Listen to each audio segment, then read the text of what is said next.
Buenas tardes a todos los que nos están viendo a través de Flaxo Radio. En esta tercera edición del programa Onda Histórica conversaremos sobre la cultura jurídica en el virreinato. Para ello nos acompaña el doctor Adrián Masters. Adrián, ¿qué tal? ¿Cómo te encuentras hoy? Muy bien, muchas gracias y gracias por la iniciativa. Los estoy saludando desde Albania. No es el lugar típico para historiadores del mundo hispánico en el Nuevo Mundo, pero bueno, aquí estamos. Gracias Juan Antonio por la invitación y a Javier también por dirigir esta iniciativa. Sí, muchas gracias pues. Para quienes no lo conocen, Adrián es doctor en Historia Atlántica por la Universidad de Texas, Austin, y sus trabajos exploran las peticiones en la modernidad temprana alrededor del mundo, específicamente en el Imperio Hispánico de los Habsburgo, ¿no? Ha recibido el premio James Robertson del mejor artículo de Historia de América Latina del 2018. Actualmente viene desarrollando una monografía junto a Jorge Cañizares de Guerra que se titulará The Radical Spanish Empire.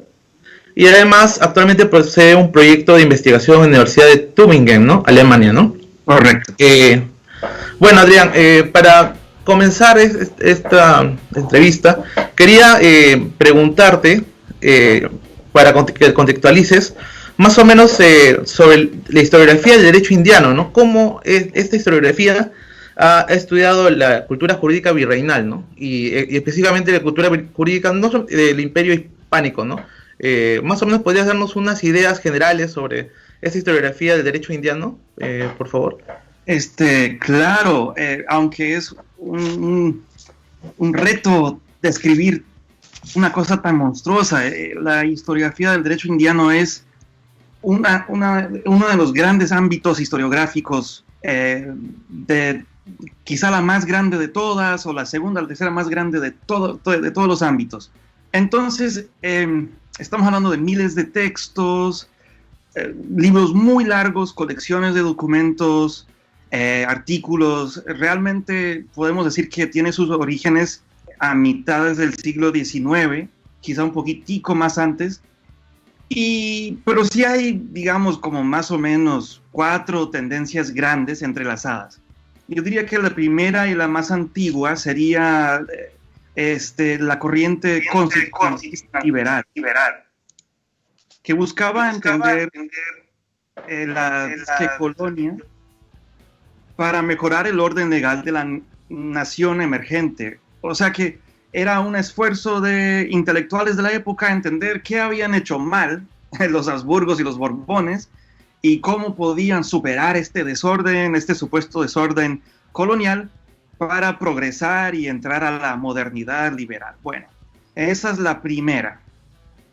La segunda es una serie de manuales y otros textos de abogados, o sea, escritos por abogados para abogados o para estudiantes que querían aprender mientras aprendían sobre, qué sé yo, México, Perú, Chile, Argentina. En la actualidad también tomaban un cursecito de cómo era la colonia. Y estos libros son manuales de derecho indiano, hay un montón y casi todos son más o menos iguales. Y siempre es una lista de fuentes, una breve reseña de algunas instituciones. Esto ya como la historia constitucional, o sea, las 2 primeras que he mencionado, se van un poquito de moda. La tercera de estas corrientes es la institucional, que son estudios básicamente sobre, qué sé yo, el rol del virrey, qué era una audiencia, qué hacía la municipalidad y así. Esto es bastante tradicional cuando empieza, aunque sigue siendo muy útil hoy día. Y también hay otra corriente muy fuerte, es la actual, diría yo, que no ve la ley como un déficit constitucional, que no ve solamente el ámbito del abogado o las instituciones, sino como parte de un universo social.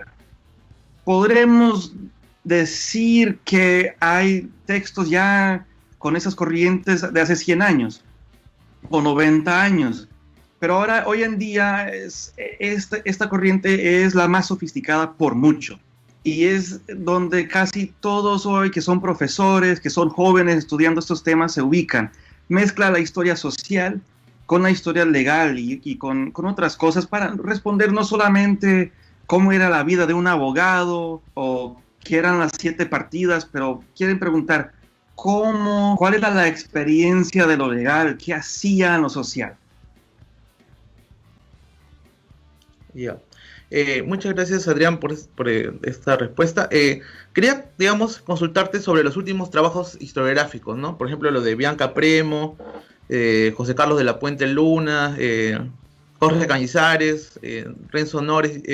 Ellos, más o menos, ¿qué de novedoso están trayendo desde esta escuela más o menos más norteamericana, se podría decir, al estudio de la historia del derecho, ¿no? Estos estudios de la cultura jurídica, ¿no? Sí, bueno, los conozco a todos en persona, he trabajado mucho con ellos. Ellos tienen un montón de diferentes hilos que están persiguiendo en sus trabajos. Si hay algo que los une, me parece que no están solamente mirando al mundo estático de qué dice esta ley o qué hacía esta institución en teoría, qué decían las ordenanzas de tal, sino que exploran cómo las personas ordinarias usaban el mundo, cómo se hacen leyes, cómo se discuten, cómo se recuerdan, cómo se olvidan la gente de las políticas. Y también los actores están expandiendo en sus libros, ¿verdad? Vemos madres españolas, monjas, hay un montón de indígenas caciques que están pagando abogados y que mueven sus juicios y sus peticiones, que se van a Madrid a hablar en persona con el rey, y hay un montón más. Si uno se fija no solamente en ellos, sino en otros autores en el ámbito estadounidense o europeo, podríamos decir a Michelle McKinley, Herman Bennett, Ben Vincent, Tamar Herzog, Catherine Burns, Brian Owensby, Tomás Duffe.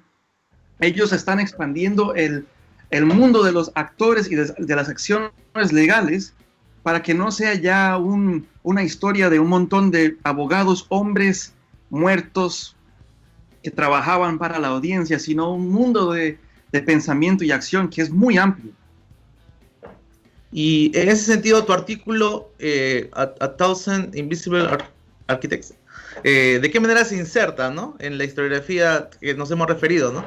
¿Qué en común tienes o qué de nuevo más o menos tienes en relación a esta, ¿no?, historiografía que hemos hablado? Sí, bueno, yo buscaba en el artículo hacer un par de cosas. Empiezo con un par de pasitos metodológicos y luego llego a mi contribución o mis contribuciones. Empiezo con lo que descubrí sobre el archivo, sobre la ley, y luego voy explicando. Empecé trabajando en el praxis del Consejo de Indias, que es una cosa que no se trabaja casi desde Ernst Schaeffer de la década de los 30 y 40. ¿Qué hacía el Consejo de Indias? ¿Cómo funcionaba? Es una cosa que no se trabaja mucho, que es sorprendente porque casi todos los documentos que usamos tienen alguna relación con el Consejo de Indias, y el Archivo de Indias es de los archivos más grandiosos del mundo.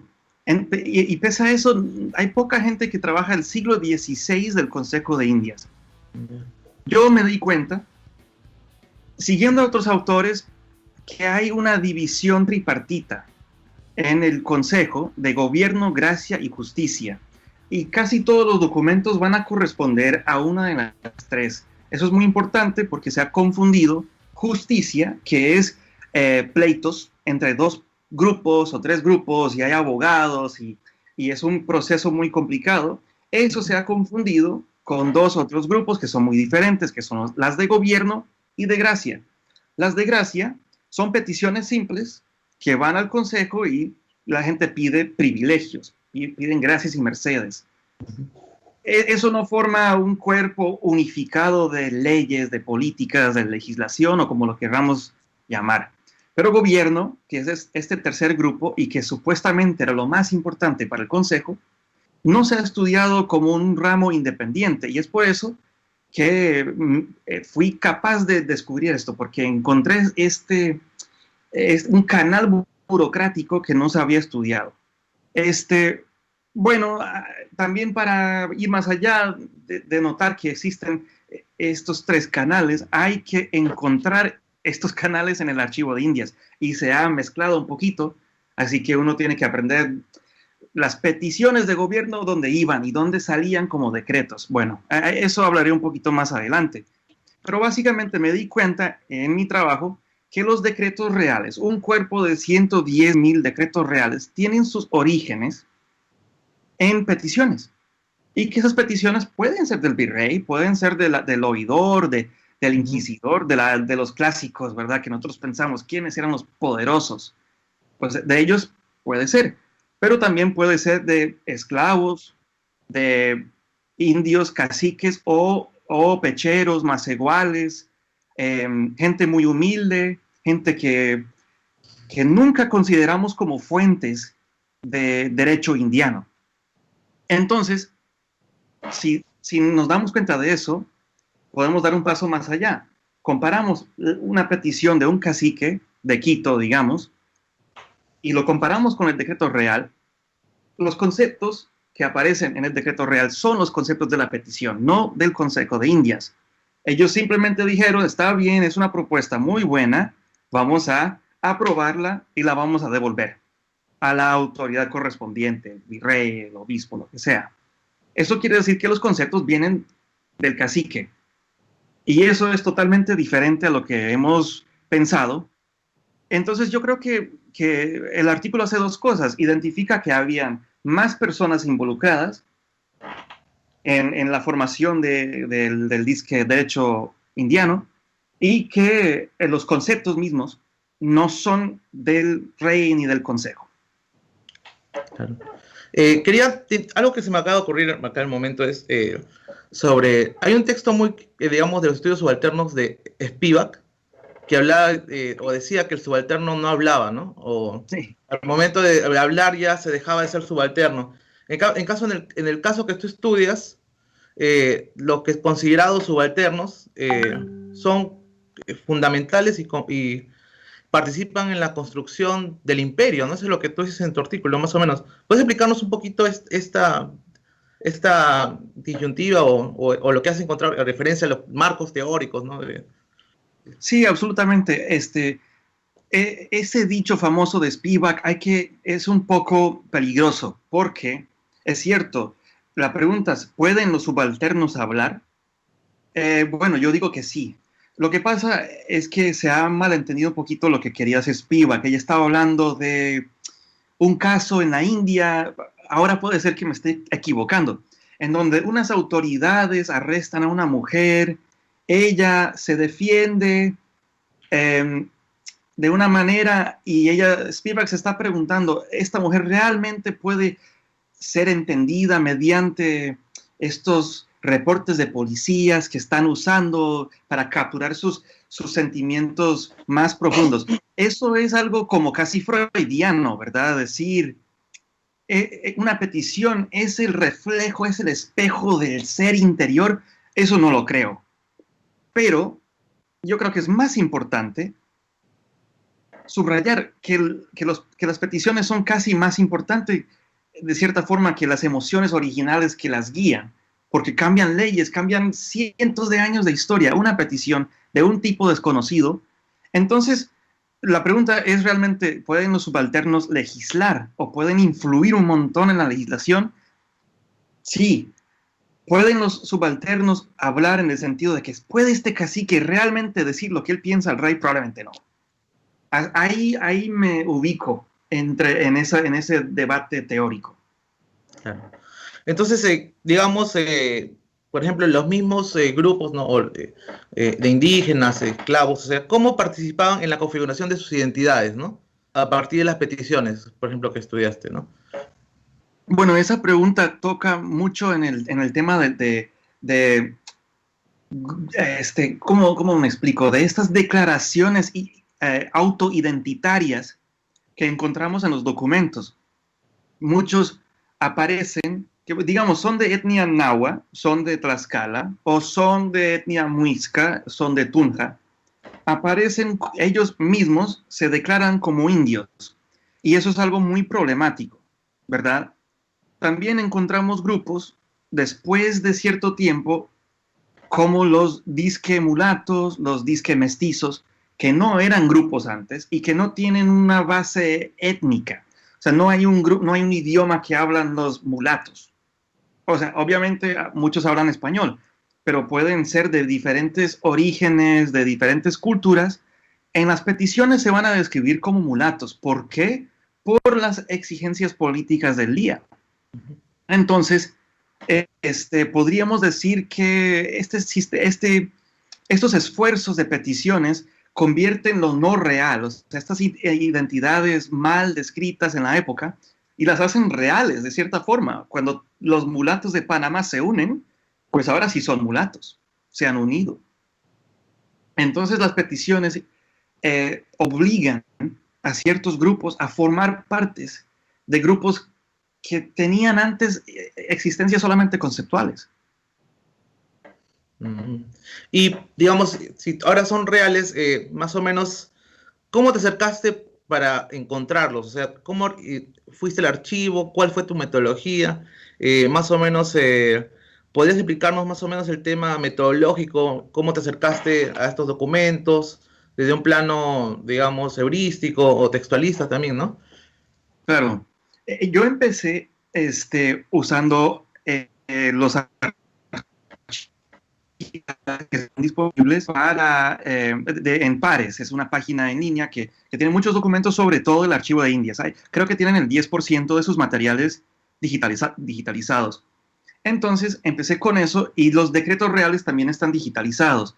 Ahí hice una pequeña análisis textual entre un caso de un mestizo que él se autodeclara mestizo, dice que está hablando a favor de los 10,000 mestizos del Perú. Curiosa cosa. Entonces encontré el decreto real correspondiente, comparé el texto con el decreto y dije, wow, pero no es que la corona lo esté llamando mestizo, es que él se está llamando mestizo. Bueno, empecé con eso y después de meses y meses de trabajo duro, logré establecer que esto era normal, porque pues uno puede encontrar un caso pequeño, que sea así, y el 98% de los casos no son así. Mi trabajo tuvo que establecer que esto es lo normal. Entonces, eso requería que yo trabajara con cada vez que yo encontraba una categoría legal curiosa. Indio cimarrón, mulato, zambaigo, mestizo. Luego se convierte en algo muy fácil. Ya cuando uno tiene la petición original, uno compara con el decreto, que como dije están digitalizados y se puede encontrar a veces nada más buscándolo en el buscador en línea. Luego comparé el texto de la petición original, que tienen unas marcas al lado, que son unas pequeñas rúbricas, y a veces hasta con claves, hágase esto, o no al lugar. Son los comentarios de los ministros o del rey o del secretario real. Puede ser las tres al mismo tiempo. Entonces, comparando eso con el decreto real, podemos empezar a armar cómo funcionaba el sistema de petición y respuesta. Claro, uno también puede encontrar lo mismo en los virreinatos. A nivel del virreinato, eso es lo que yo no toco en el artículo porque ya era mucho, hay unos que se llaman los mandamientos, que son decretos reales, pero emitidos por los virreyes y funcionan de petición y respuesta. También en los cabildos, petición, respuesta. Los cabildos arzobispales, petición, respuesta. Todo funcionaba así. Entonces, más que nada, me basé en el archivo de Indias y luego explorando en otros archivos, el Archivo General de la Nación de México, también visité Lima, he ido a Cusco, he ido a Quito, he trabajado en los papeles de Bogotá que están en línea y he establecido que esto es algo común a las Indias. Bueno, un gran trabajo, digamos, trabajo de obrero, ¿no? De revisar bastantes documentos. Quería preguntarte ahora que tú estás trabajando una monografía actualmente con Jorge Cañizares, The Radical Spanish Empire. ¿Podrías contarnos un poco nomás como un adelanto pequeño sobre lo que estás trabajando ahora? Claro, yo y Jorge, bueno, yo siempre llegaba a la oficina de Jorge y lo molestaba cuando yo era su estudiante. Oye, Jorge, ¿qué te parece esto? Y yo creo que él, de una forma de síndrome de Estocolmo, dijo, hey, si vamos a hablar tanto, escribamos un libro. Este, ya lo tenía harto al pobre y bueno, de tanto hablar, más o menos nos quedamos en una revisión gigantesca. Y lo mal que creemos que algunos han leído este siglo, no tanto expertos de historia del Nuevo Mundo, pero los otros, los ingleses, los franceses, los italianos, leen muy mal la colonia, la disque colonia, que creen que es un mundo de poca producción textual, de indios sumisos y siempre con poco debate, hay poca participación política y bueno, no estamos diciendo que fue un lindo tiempo, que nos gustaría volver a aquel lindo tiempo, pero que realmente tenemos que tomar este siglo particularmente muy en serio. Existe este modelo liberal que yo creo que todos lo tenemos un poquito en la cabeza, que para que una sociedad tenga una producción intelectual fecunda, tiene que tener una esfera pública, donde todos con peluquitas blancas, con un cafecito en mano y hablan de Marx y hablan de Foucault y todo así, ¿verdad? Y de eso viene lo grande. Y que también tenemos que tener libros impresos, un mercado de libros, una política democrática para poder convertirnos en gente inteligente. No podría ser más opuesto al Imperio Español, ¿verdad? Pero nosotros decimos, bueno, pues ese sistema de gracia, de gobierno y de justicia, si uno entiende cómo funcionaban, había debate, había comunicaciones que buscaban reformar el mundo de formas radicales, cambiar las formas en que la gente trabajaba, y no solamente españoles, no estamos hablando de las casas, estoy tan cansado de las casas, ¿verdad? Porque él es como un héroe solitario y los demás son unos bobos. Los indios son bobos y los españoles son bobos y las casas es el grande. Bueno, él hizo muchas cosas, pero él estaba haciendo lo normal. Él estaba haciendo lo que todo el mundo estaba haciendo. Y hay caciques, hay indios comuneros, hay afrodescendientes peleándose con frailes, con inquisidores, con todo y haciendo propuestas muy radicales desde abajo hacia arriba.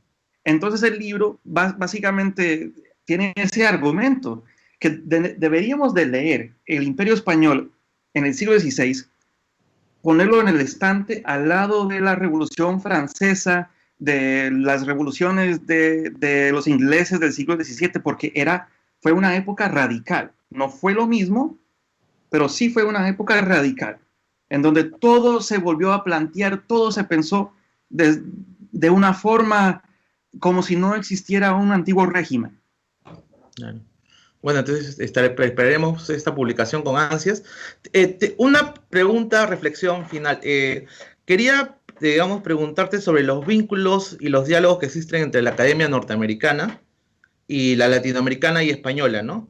¿Es fructífera o crees que hay un desfase entre los intereses de investigación entre lo que se hace en América Latina, España y Norteamérica? No sé, ¿qué nos podrías decir o dar una reflexión al respecto, ¿no? Es una muy buena pregunta y desde Alemania, ¿verdad? Porque como yo estoy ahorita como postdoc en Alemania, también ellos tienen, no diría que es otro mundo, pero también hay como una tercera esfera de holandeses, italianos, alemanes, polacos. Entonces, podríamos decir que hay unos 4 grupos, ¿no? Los Estados Unidos, el mundo anglo, con Inglaterra, Canadá, Australia. Luego tenemos Latinoamérica. Después tenemos España y Portugal, y luego los otros países europeos. Todo el mundo está pensando en otras cosas, ¿verdad? O sea, los alemanes están tratando de ir más allá de Weber y de el positivismo, están pensando muy a fondo categorías sociales que hacen. En cambio, muchos latinoamericanos ven a la época virreinal como qué pasó mal, qué hechizos, de qué forma nos ha hechizado esta época, o por lo contrario dicen, wow, fue una maravilla, qué maravilla los cristianos y la civilización. Y este debate, pues también uno lo ve en España. En los Estados Unidos, Latinoamérica tiene varios propósitos sociales que no tiene en otras partes. Estudiamos Latinoamérica a veces para inculcar un sentido de valor en los hispanos que están integrándose o ya tienen cientos de años integrados en la cultura anglo, pero sin conocer realmente cuál especie de herencia es la colonial, es la española, es la africana. Entonces hay muchas preguntas sobre raza, hay muchas preguntas sobre religión, a veces se convierte un poquito en una especie de buscando como Macondo, ¿verdad? Como magical realism, realismo mágico, buscando lo curioso, lo colorido, en los estados me refiero. Y ellos ignoran un poquito las instituciones, las leyes, cómo funcionaban las cosas desde la monarquía o desde el virreinato.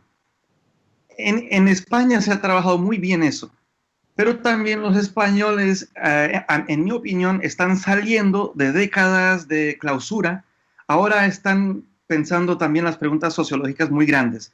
¿Qué está pasando ahora? Es que yo creo que todos estos 4 grupos lentamente se están dialogando finalmente de una forma muy poderosa. Estamos en un momento muy lindo en donde no es tan difícil comunicarse entre alemanes y chilenos y canadienses todo al mismo tiempo. Está pasando eso.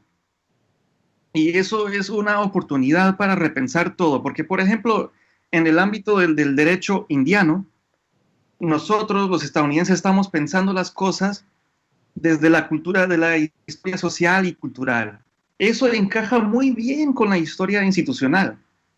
Y los alemanes que están pensando totalmente con otras preguntas sobre el desarrollo del Estado pruso, Weber y la burocracia y el patrimonialismo y todo eso, también nos tienen mucho que enseñar. Yo creo que en 1 o 2 generaciones ya estaremos hablando de un concierto unido, de historiografías no tan regionalizadas. Eso espero. Bueno, hay que apuntar a ello entonces, ¿no? Con los futuros trabajos, ¿no? Ahí los estamos esperando. Bueno, Adrián, muchas gracias por tu participación. Estaremos atentos a tu nueva publicación, a tus nuevos artículos, trabajos. De hecho, acá en Flaxo también hemos leído algunos de tu artículo especialmente. Y esperamos pues que sigas avanzando con tus investigaciones y bueno, muchas gracias por participar, ¿no? Y muchas gracias a ustedes. Un abrazo, manténganse sanos, ya saben. Y un saludo para todos los de Flaxo, para los ecuatorianos, para los peruanos. Y espero verlos en persona cuando se pueda, ¿verdad? Muchas gracias. Gracias.